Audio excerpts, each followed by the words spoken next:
Morning, guys. Welcome to the current affairs session, where I'll be discussing all of the important topics that are necessary for UPSC, right? Be it the prelims or be it mains. And I think in today's newspaper, I don't think I've seen many things that are important for prelims, right? Mainly, they are important for mains, and that too, they are very less. Why? The main reason is because of the elections that have happened, be it the West Bengal or Tamil Nadu, right? Many people, it's very unexpected. This is how democracy actually works, right? Many people think that X person will win because just because they have been uh, voted for so long and they have had high amount of experience when it comes to the political parties or elections and all. But what you need to see is that in democracy everything is very mm, changeable. It is very changeable and it's constantly changing. You can never say that X person or X Y person will stay there for years and years, right? But there are things that we need to keep in mind. Firstly, that Tamil Nadu, what has happened is actually very surprising because a person who has recently come and put a party within 1 year, right? And within that 1 year, that person has becoming a CM is very astonishing, and I think that has happened with India. Yeah, I think that has happened with India.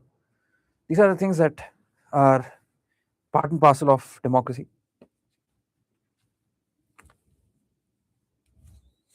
But what you also need to understand is that some things need to keep in mind. For example, let's say BJP is there. BJP is at the center, and BJP is also taking over the states. What does that mean? Right? Whenever a party is at the center and the same party is at the state, the ideologies of the regional parties or anything that is important for the state gets reduced because it becomes one whole party. The same ideology is also applied in that particular state. So that is why important to prevail in the states and national parties to prevail in the center, right? Because if that does not happen, everything becomes one and only single agenda is pushed, and the state's well-being and the state's what do you call ideologies are not pushed. That's the disadvantage of these things. But at the end of the day, if everything is happening for the good and everything is happening properly, then everything's fine, right? BJP coming in West Bengal or BJP coming in any area is actually good if you think in that way. Otherwise, it will be a very big problem, right? Then you have Tamil Nadu. Tamil Nadu, Vijay becoming the CM. Right? Something that people did not expect at all. Many people were thinking that Vijay might get some seats, but Vijay might not become the CM. But if you actually see here, Vijay rocks, disrupts TN's bipolar politics. The main reason I think that has happened is because of DMK's and AIDMK's previous history, where they have uh, been in corruption and all. Right? People were vexed with all of the corruption that was happening and all of the power monopoly that was happening. And in order to change that, Vijay came into existence, and Vijay's party, they saw it as a changeover, just like how things have happened in Andhra. If you remember, at one time only TDP was prevailing, right? And in 2014 to 2019, it was in 2019 to 2024, it was YCP, right? Why the reason why YCP came into existence is because people sought to think, that they thought we'll try a new party for once. Let's see what this person will do. That is what people thought, and that is why people actually voted. I think that is the same thing happening in Tamil Nadu as well. People do not know how Vijay is actually as a CM or a political leader, but they just wanted a change, and in order to make that change, they made Vijay the CM. And looking at the manifesto that Vijay had, I think it is a little unrealistic because there's a lot of spending. Right? This is the problem with manifestos. Whenever people are having manifestos, people should look at it. People should look at it and see whether it is realistic or not. If the manifesto is not realistic, it is very hard to implement. Right? If you actually look at Vijay's manifesto, what is happening? There's a lot of freebies for the unemployed, a lot of freebies for everyone. And whenever a state is actually giving a lot of freebies, then there is no capital expenditure. Whenever there is no capital expenditure, there is no growth for that particular state. And we all know that Tamil Nadu is actually good for growth. Tamil Nadu ranks second, I think, second in contribution to GDP. Right? Whenever something is happening like that, you should not put a lot on revenue expenditure. Whenever you put a lot on expenditure, there is less for capital expenditure, thereby reducing the state's potential. Right? Let us see. At the end of the day, we cannot come to any conclusion that this person is good and this person is bad. We will only know as the time passes by. Maybe Vijay could be the best CM for Tamil Nadu. Right? We never know. So let us not think about that much. What I need you to understand is that democracy, and it can change anyone and can turn any person into a CM in a single day. That is what a democracy is, right? So that is what I wanted to say. Now let us look at the important aspects that are actually present in this paper, right? Apart from these elections, Tamil Nadu, Kerala, West Bengal, Assam, and Puducherry, right? I think in Puducherry you have NDA, and Assam and EDA, BJP in West Bengal. Kerala, I guess it is led by Congress. There's no problem there. And TVK in Tamil Nadu, 107 seats is very high, right? Okay, moving on. Everything is about the elections only, and I don't think it is necessary for you guys to learn about something that is about politics. In UPSC, polity is more important than politics, right? Study more about polity, less about politics. And this newspaper today is completely, mostly 90% mostly is about politics, right? So I found this particular article which says that households face rising medical inflation. And what is it saying? It's saying that households are facing rising medical inflation.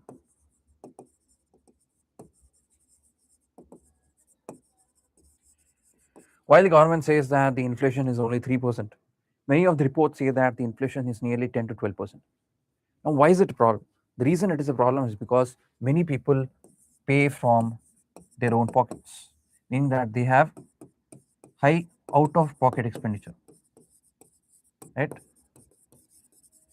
Out of pocket expenditure. The medical trends rate 2026 report says that the medical inflation is nearly 12 to 13%. Meaning that in our out of pocket expenditure, let's say your monthly income is 30,000 and something has happened, and when you go to the hospital, the bill is 50,000. One day's bill is nothing but 50,000, whereas your monthly income is 30,000. How does that help any person who's actually earning? What does that mean when it comes to value of rupee? Right? That is what is important whenever it comes to inflation. Inflation erodes the value of money. So whenever there's high medical inflation, what will happen? The people who are earning actually less will suffer, because a person who is earning 30,000 has to pay 50,000 bill, means it is very high. And as they cannot pay the 50,000 as it is, they have to take loans or sell something or put something on, so that they can afford the 50,000. So that is what is happening. So the medical inflation is nearly 12 to 13%. Now, why is the reason there is high amount of medical inflation? There are various reasons why the medical inflation is very high. Firstly, the thing that is causing the medical inflation is technology. Now we have many technologies that are present, n number of technologies which ensure that we can uh, come to a point where we can pinpoint this particular disease, be it genetic editing or gene expression, right? And tumor scanning. All of these technologies need advanced machines. As there are advanced machines, these advanced machines are very costly. As they are costly, what will happen? In order to use them every time, you need to pay more. So that is why one is advanced technologies. Right? Advanced technologies is one of the aspects why there is high amount of inflation. Second one, let us see. First one is medical technologies. Right? Medical technologies is the first one. Then you have high high medicine cost, right? High medicine cost. Why is there high medicine cost? Reason we have high medicine cost is because what do you call, we are very import dependent. What are we import dependent on? We are import dependent on APIs, active pharmaceutical ingredients. We are mainly import dependent on China. What happens when we are import dependent on China? We have to bring in all the active pharmaceutical ingredients from China to India, and we have to make them. So there is high amount of import dependence. As there is high amount of import dependence, the price of the medicines also rises. You're not uh, focusing on the generic brands anymore. We want high quality brands, because you never know which kind of generic brand is doing what kind of illegal activity, due to which any person who's taking it might suffer. Because if you've seen South Africa's cough syrup, right, many cough syrups that are coming from Africa, what will happen? Many people who consumed them died, right? You never know which kind of medicine is harmful, which kind of medicine is actually good. And in order to reduce that, you need to people usually trust the companies which actually charge high, because when they are charging high, when they are charging very high, obviously there are regulatory mechanisms. You cannot leave by or get by if you're doing something wrong. One small mistake can cost you a lot. So all the companies that are actually producing at a high price usually have strong regulatory mechanisms. That's why they produce accurate and good medicines. So people are actually trying to buy all the medicines that are actually high, not prices that are low, or not the medicines that are actually produced by the government. Okay, so that is why there is high medicine cost, right? First one is medical technologies, meaning that advanced technologies. Then you have high medicines. Then you have diseases. The third aspect is diseases, right? Previously, 10 to 20 years before, there were not many diseases present. But actually, if you see now, the amount of diseases have increased a lot. People are sitting constantly, because of that some diseases are happening, right? People are watching Instagram, Facebook, right? All of these constantly, due to which there are some diseases, right? There are many lifestyle diseases starting to emerge. As there are many lifestyle diseases starting to emerge, what will happen? We'll have to pay more for the hospitals. That is what's happening, right? The third part is high disease emergence. Then you have fourth aspect is private hospitals domination. Private hospitals dominate, right? Private hospitals dominate because many people think that it is better for a person to go to the private hospital rather than going to the government hospital, because all the government hospitals are not charged that much. People have this ideology that anything that is low has low quality, anything that has high price has high quality.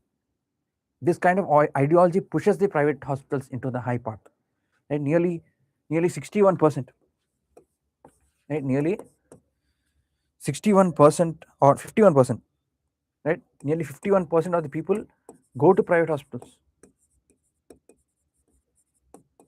What does that say? Nearly 51% people go to the private hospitals. What does it say? It says that many people trust the private hospitals than the government hospitals. It's not that the government hospitals do not have quality. It only says that private hospitals have more quality. People believe that private hospitals have more quality because they are charging very high price. As I told you just now, anything that is high of price has high amount of quality. That is what people believe.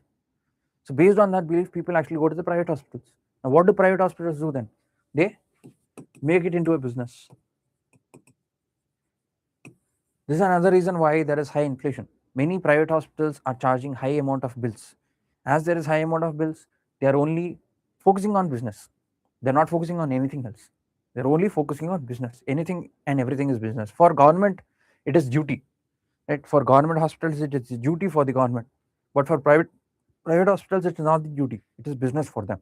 So based on that, as many people are charging or coming to the private hospitals, they are treating it as a business. That is why there is high amount of medical inflation.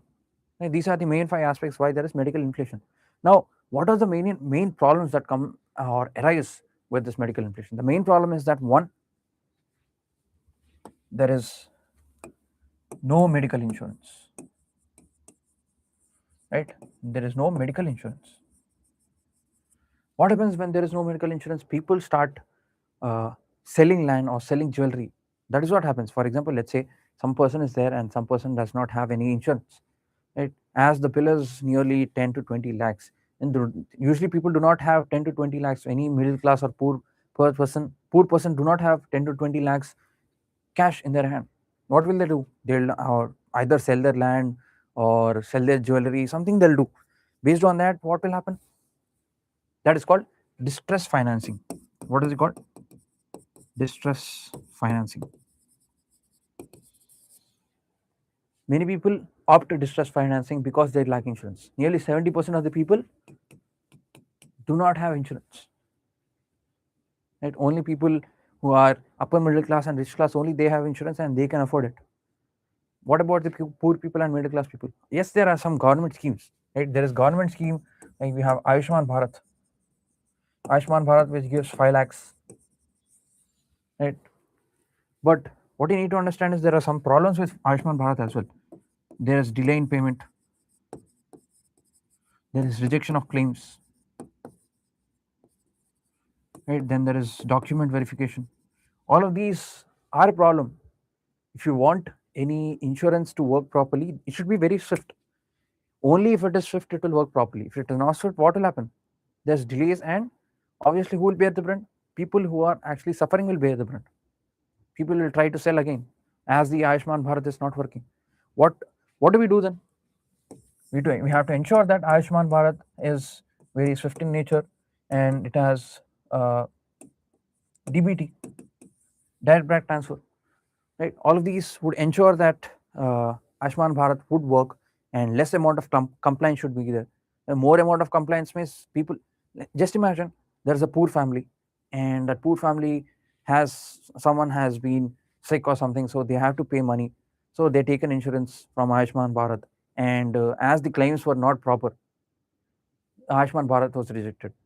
They took a loan of 5 lakhs. Now who has to pay the 5 lakhs? They have to pay the 5 lakhs. Just because of some small aspects, taking away their right is not good. So focusing on Ayushman Bharat or the insurance is very good, because that will help ensure that these kind of aspects or medical inflation won't affect the people. This is what happening in USA. Many people in USA actually, I guess in USA insurance is very important. If you do not have insurance, you'll have to pay very high. Right? That is what is happening in USA. So yeah, that is the other aspects that is present in particular a new article. Right? Now, why is this a problem? The reason it is a problem is because we have only 2% of GDP spending on health, and the budgets are also very low.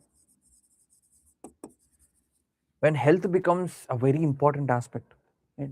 I know that public health is part of state list, right? Public health is part of state list, but the center also has to take care of some things, and spending 2% of GDP on health and very less on budget is actually alarming, because that means that state is more willing to pay for some things like defense and agriculture, rather than on people who are actually suffering or people who are actually making all of this work. Right? It is without the people, there is no government, there is no state, there is no country at all. So obviously, how much the amount spent for health and education, all of these should be very high. Whenever it is very low, what will happen? Medical inflation will happen, and at the end of the day, people who are actually who cannot afford will suffer. Right? That is all about medical inflation. Now, next, moving on, we have nothing else here, because you see, we have this model code of conduct. Right? Before going on to what actually is present in here, let us understand what model code of conduct is. Model code of conduct is a guideline, right? It is a guideline that is actually brought in by this person called T.N. Seshan. It was first brought in Kerala elections. It is nothing but giving directions for those people who are actually contesting in the elections. Now, when does the MCC start? MCC starts as soon as the elections are announced. Right? As soon as the elections are announced, the MCC starts. Right? Announced. Keep this in mind. Whenever elections are announced, the MCC starts, and whenever the elections are completed, the MCC stops. Right? It starts whenever the elections are announced and stops when the elections are completed. Now, within this period, there are some guidelines and there are some rules and regulations that all the political parties or the leaders or contesting parties should follow. And whenever they do not follow something, Election Commission of India can take action. This is what Model Code of Conduct is. Okay. Now let us understand what are the aspects that are present in Model Code of Conduct. First aspect is the general conduct. Right. There is general conduct, meaning that there shouldn't be any hate speech. Right. There shouldn't be any hate speech or personal attacks. All of these things shouldn't be there. Right. First one is the general conduct, where there is hate speech should not be there and personal conduct should be there. And then you have meetings. Any meeting that is happening should not be based on the government stuff, right? Government offices or government vehicles. Everything should not be used. Okay, if a particular party is there, the party should not use government meetings or government officers or government staff or government officials to have meetings, right? Third one is rallies. Whenever you're doing a rally, it needs to have a fixed path. Without having fixed path, you cannot go and rally. You need permissions, you need fixed path. Okay, you cannot go any region you want and go for a rally, right? Then on polling day, right, there are some aspects on polling day. Polling day means the day on which they are voting. On the voting day, you cannot have campaigns near the booth. Campaigns near the booth. And something, you cannot influence the voters. Right, you cannot influence the voters or create chaos. These are the aspects that you need to keep in mind whenever there is policy voting, right? And as I told you, there is party in power. Whenever there is a party in power, they should not use government vehicles or mix official work with the political work and announce new schemes, right? They cannot announce new schemes. Cannot announce new schemes. Announce new schemes to attract the voters, right? They cannot announce new schemes to attract the voters. These are the aspects that Model Code of Conduct actually brings. Now, what did our Prime Minister gone Narendra Modi do? Basically, a Prime Minister has addressed the what you call people through Doordarshan, Sansad TV, and All India Radio. Right? They have addressed through Doordarshan, Sansad TV, and All India Radio, and told that and talked a little bad about the opposing party. Opposite party saying that we need to punish them and we need to teach them what it is. These are the aspects that a PM has talked about on the Model Code of, Doordarshan and Sansad and All India Radio. This is the reason why there is issue of MCC, because if you see this aspect, right, this aspect is nothing but against campaigning. What is it doing? It is saying that a political party is against another political party. So PM is actually, what is he doing? He's saying that this particular party is not good. Let us punish them. Let us teach them what actually everything is. So if we are doing that, it is actually part of campaigning. Right? It is actually part of campaigning.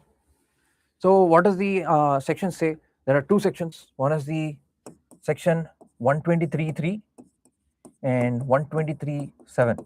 Okay. Now section 123 says that 123.3, I guess. Yeah. Section 123.3 says that you cannot ask votes based on caste, religion, and race, and language also. Yeah. But you remember that Modi did not talk about anything, right? In 123 does not actually violate anything that our Prime Minister Modi has actually said. But 123.7 actually violates it. What is 123.7?